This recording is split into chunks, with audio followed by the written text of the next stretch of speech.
Hi guys, welcome back to the channel. बात करेंगे Nifty और बैंक निफ्टी की। आइए देख लेते हैं नेक्स्ट वीक में निफ्टी और बैंक निफ्टी किस तरीके से मोमेंटम कर सकते हैं, क्या इंपॉर्टेंट लेवल्स होने वाले हैं। क्विकली चार्ट्स पे चलते हैं, लेवल्स को समझने की कोशिश करते हैं, कल का ट्रेड प्लान डिस्कस करेंगे। अभी यहाँ पे आपके सामने सबसे पहले तो मैंने बैंक निफ्टी का चार्ट ओपन कर रखा है डेली टाइम फ्रेम का। अगर हम वीकली की बात कर रहे हैं, वीकली लेवल्स की, तो डेली देखना बहुत जरूरी हो जाता है। डेली पे हम पिछले कुछ वीक से डिस्कस कर रहे हैं इस चैनल पैटर्न की, जहां से प्राइस हर बार जब भी नीचे के बाउंड्री पे जाता है एक बाउंस लेता है, और जब भी ऊपर के बाउंड्री पे जाता है वहां से एक सेलिंग आपको देखने को मिलती है। हमने इस पॉइंट पे भी डिस्कस किया था, यहाँ पे इन्वर्टेड हैमर बना है, ये आपने एक ट्रेंड कैप्चर करा होगा। हमने इस पॉइंट पे भी डिस्कस करा था कि यहाँ पे एक डब्ल्यू पैटर्न बनने की कोशिश हो रही है। लास्ट वीक में हम यहाँ पे कहीं ना कहीं ट्रेड कर रहे थे इस पॉइंट पे कि यहाँ से एक आपको बुलिश मोमेंटम देखने को मिल सकता है, और यहाँ पे एक डिप मारने के बाद करीब करीब 1500 पॉइंट की रैली ऑलरेडी ये दे चुका है। अभी यहाँ पे जो मिड लाइन है ना, जो चैनल का मिड लाइन होता है, करीब करीब वहां आ चुका है। देखो मिड लाइन पे ना एक बार ये कंसोलिडेट करने की कोशिश करता है। अगर आप पीछे भी देखेंगे, प्राइस यहाँ से ऊपर गया था, इस बार 3 दिन इसने कंसोलिडेट करा, फिर यहाँ से एक बार ऊपर निकला है। अभी यहाँ पीछे भी आप अगर देखोगे तो प्राइस ये ऊपर गया था, यहाँ पे 1 2 2 3 डोजियां बनाया था, फिर ये झटके से ऊपर निकला था। सेम चीज यहाँ पे प्राइस नीचे आया था, 3 दिन डोजी बनाया था, फिर एक झटके से नीचे आया था। तो मिड लाइन पे कई बार कंसोलिडेट करता है, कई बार नहीं करता है। यहाँ पे जिस अकॉर्डिंग ये रैली देखने को मिली है, मुझे लग रहा है कि अब यहाँ से डायरेक्टली जाने की बजाय कम से कम 2 3 दिन अगर ये साइडवेज चला जाए, 2 3 डोजियां बना दे, उसके बाद अगर ये ब्रेक करे तो थोड़ा सा हेल्दी मोमेंटम होगा।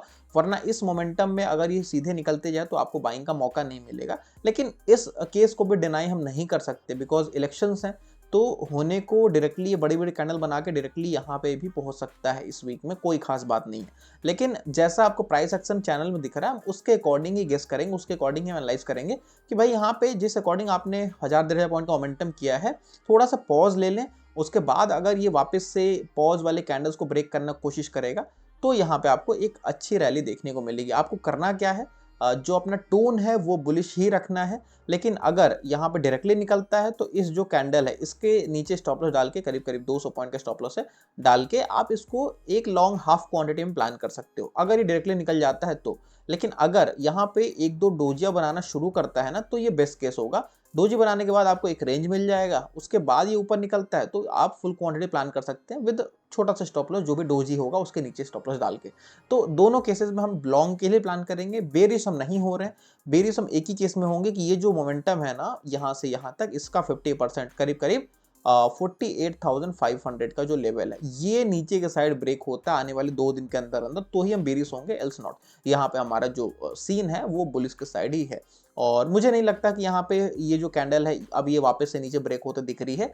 वर्स्ट केस में ही होगी, कोई बड़ा न्यूज़ आता है ग्लोबल मार्केट में, उसके वजह से ही, वरना तो इंडियन मार्केट में अभी मुझे कुछ ऐसा ट्रिगर नहीं दिख रहा है जिसकी वजह से नीचे आना चाहिए। इसको स्लो एंड स्टडी ये ड्रैग करते करते, कंसोलिडेट करते करते ऊपर ही जाना चाहिए। तो जो मार्केट का टोन है ना वीकली बेसिस पे, वो मुझे बुलिश ही दिख रहा है। आप जो भी लॉन्ग है अपना छोटे स्टॉप लॉस के साथ प्लान कर सकते हैं ऊपर के साइड पे। ये रहा निफ्टी का चार्ट। निफ्टी में भी एक बहुत ही प्यारा ब्रेकआउट आपको देखने को मिला है। एक जो हमने बात की थी प्रीवियस टू प्रीवियस वीक इस कैंडल पे, और उसके बाद जो हमने डिस्कस किया था कि यहाँ पे कि थोड़ा बहुत कंसोलिडेट करने के बाद ये निकाल सकता है।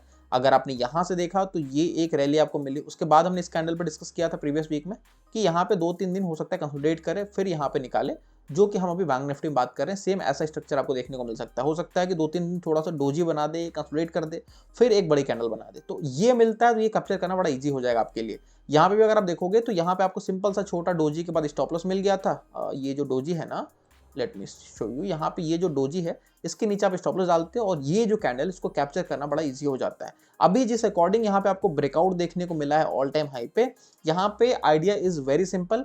हमारा जो ब्रेकआउट लेवल है 28,800 मान लीजिए आप, 22,800, ठीक है, ये एक ब्रेकआउट लेवल है।